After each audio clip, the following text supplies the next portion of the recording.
It's another bright sunny day in spring of 2024, and the beautiful sunshine is calling me to go outside and sketch. So here I'm on the SkyTrain to downtown Vancouver. Along the way from the SkyTrain window, I'm observing the beautiful vibrant colors of spring, the season of rebirth. And yeah, downtown Vancouver is in the far distance. SkyTrain is cruising through Main Street, Science World, and Chinatown area. And I used to work as a part-time preschool teacher before the pandemic around this area, so I always heartwarming to look at that view. So I just got off Expo line of the SkyTrain, transferring to the Canada line outside Vancouver City Centre Station.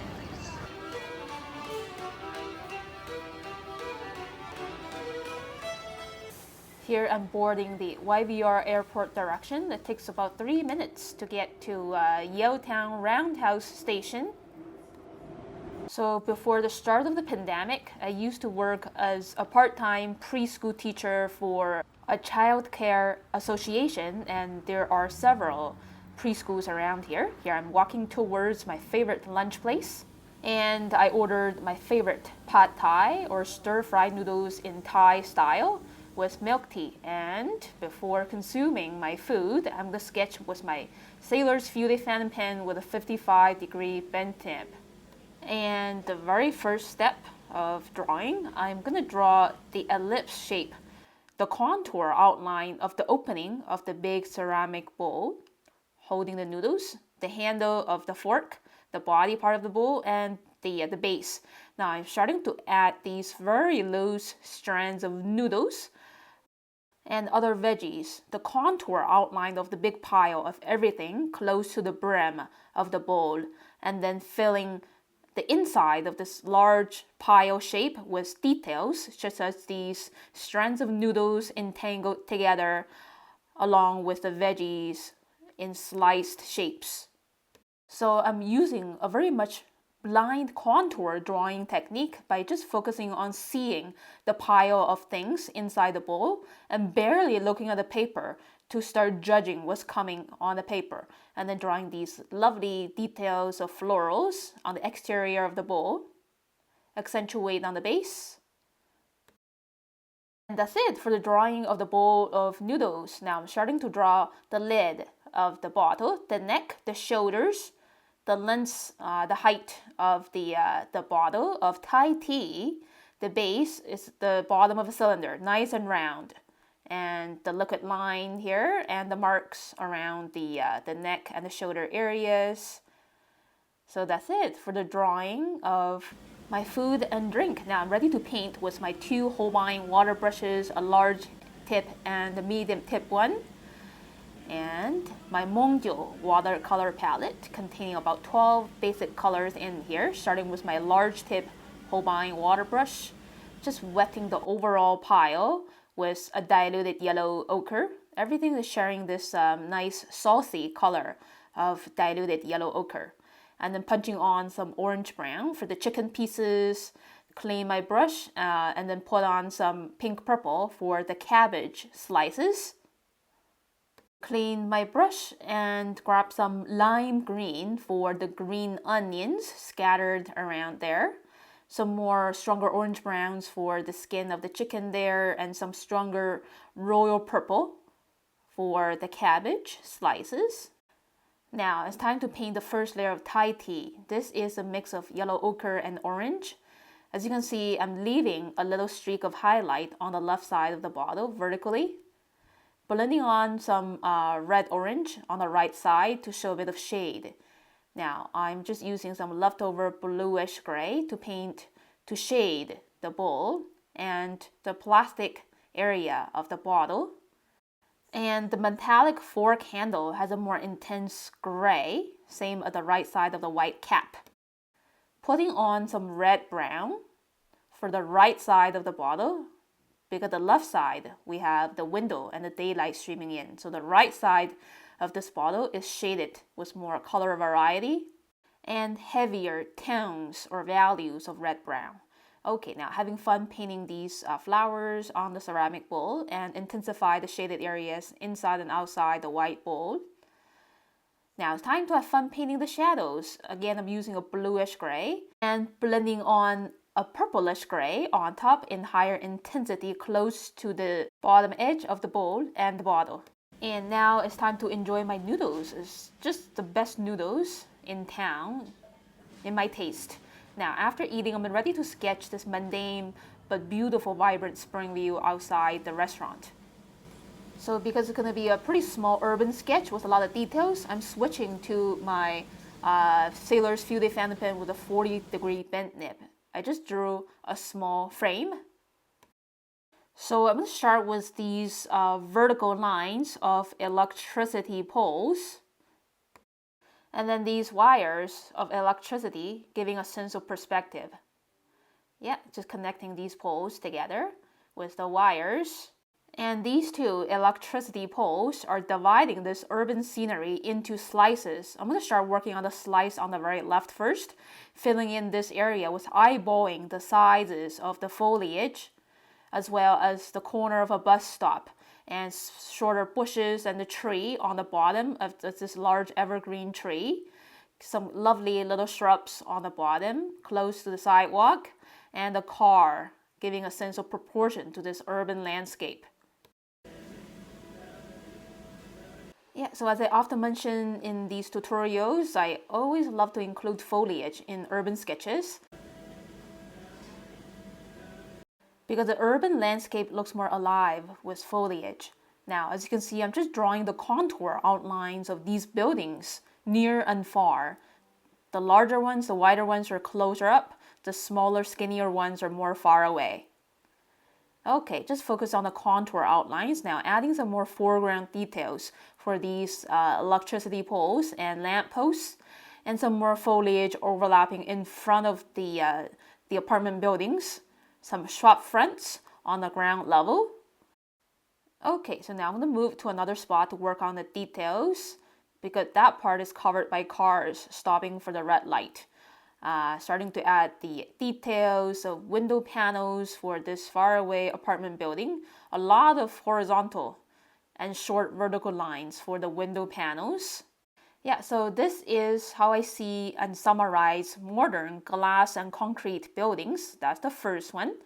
Now, second one, in a pretty similar style, but I see a couple of more trees on the base area of the building.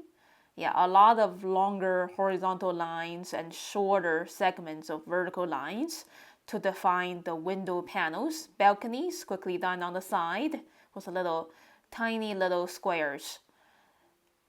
And then some more abstract urban structures like lampposts, signs. And now I want to include some pedestrians crossing the street to further give a sense of proportion to this landscape. That the buildings, they look even larger in comparison to these tiny people.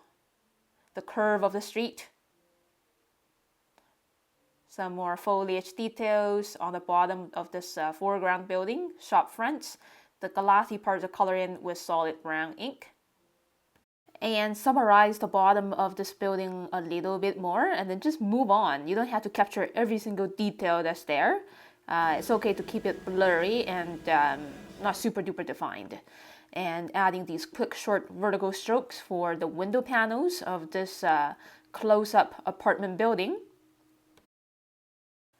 And so this is my interpretation of the pattern of a common modern apartment building, using these simple horizontal and mostly vertical quick pen strokes, and doing some final polish here and there, and that's very much it. Now it's time to paint watercolors again, just to capture the bright sunny day atmosphere with vibrant paint. So I think I'm going to start painting the sky first with cerulean blue. So this is cerulean blue diluted with a bit of water, creating a soft gradient of a lighter value starting from the middle part of the sky. The top half of the sky is a stronger, heavier toned cerulean blue. So yeah, I just love that soft transition. And now it's time to paint the foliage, starting with a warm, bright yellow-green by mixing yellow ochre and lime green together.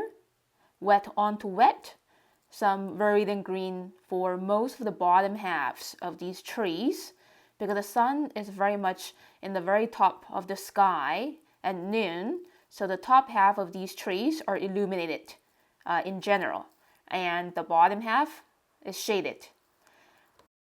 And I'm just punching on some diluted yellow-orange for the street and for the concrete area of these buildings, because the sun, when it's illuminating anything white or gray, is changing that white or gray surface to a mellow yellow surface.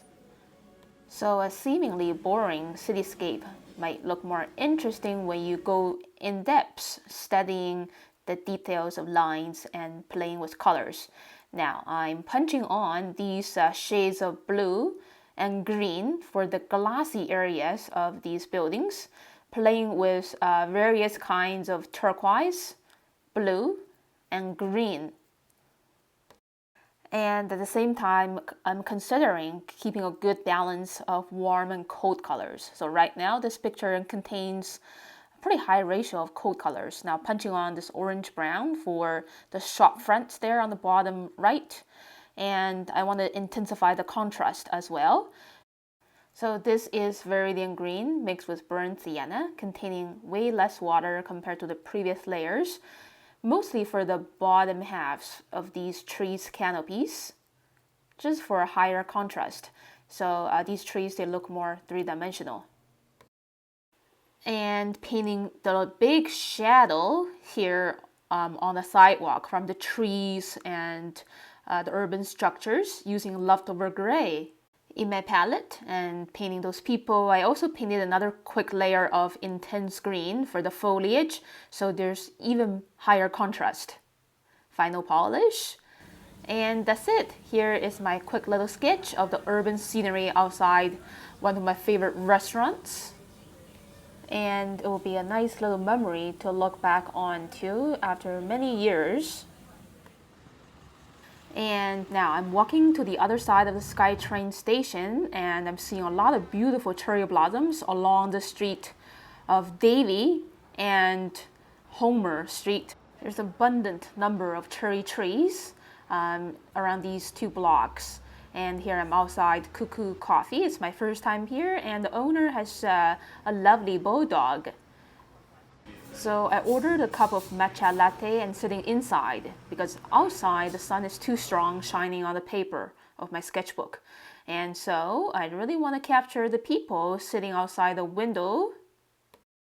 So I'm starting to draw the shape of the hair of the lady facing me, her sunglasses, the shape of her face, and the ear on the right side, her smile, and coloring in her hair with solid brown ink because she's dark-haired. Yeah, and her eyes are kind of like looking down behind the dark lenses of her actually sunglasses. Now, after drawing her face, the rest of her torso is easier, getting the collars and the shoulders done, the arm spreading out, holding her cup of coffee, and necklace. Yeah, and her portrait is pretty fun to draw, a lot of lovely curves. And here's her cup of coffee and her friend's cup of coffee. Now, before that, I want to draw the man, one of her friends. And he's a bit bold, starting with the forehead area. This is a profile view of the man. The nose and the smile. He's also wearing glasses, so just getting the lens and the leg of the glasses done, a bit of hair on the back of the head. And adding eyebrows for these two people, the neck for the guy, the collar area of his shirt, and the curve of his upper body. And some fabric folding details of his jacket. I think he's holding his phone, yeah, talking to somebody. And I really want to draw the lady sitting on the left side, starting with her ponytail and the top of her head, the ear and sunglasses, the nose and the smile. And yeah, as you can see, it's overlapping with her friend's shoulder and arm, which is okay. This is, something that you might turn out to get when you're drawing spontaneously. An on-location sketch, it doesn't have to be perfectly laid out with a lot of pencil work. So for me, most of the time, I just start drawing with a pen directly, and then adding some more of these florals on the fancy railing behind everyone. So the railing is the second layer in front of me. The three people are the first layer in the foreground. The railing is in the second layer, and now this cherry tree is in the third layer behind the railing. So I just drew the trunk and these major branches spreading out from the trunk, and then adding these smaller branches and twigs very loosely using organic pen marks, using my Sailor's Fude fountain pen. Again, I just love the line quality created by the Sailor's Fude fountain pen, especially this one with a 55-degree bent nib. So many of these branches and twigs are in short lines or segments because those areas, those gaps are actually obscured by these cherry blossoms. Now I'm using these very quick squiggly lines to get the little spheres of the flowers done hanging on the branches. Yeah, so these clusters of flowers, I see them as spheres. Yeah, and they're numerous, hanging around the branches and twigs of the cherry tree, adding some bark texture for the tree on the trunk, and adding the last bit of details for the floral railing. So that's my main objects in this little urban sketch.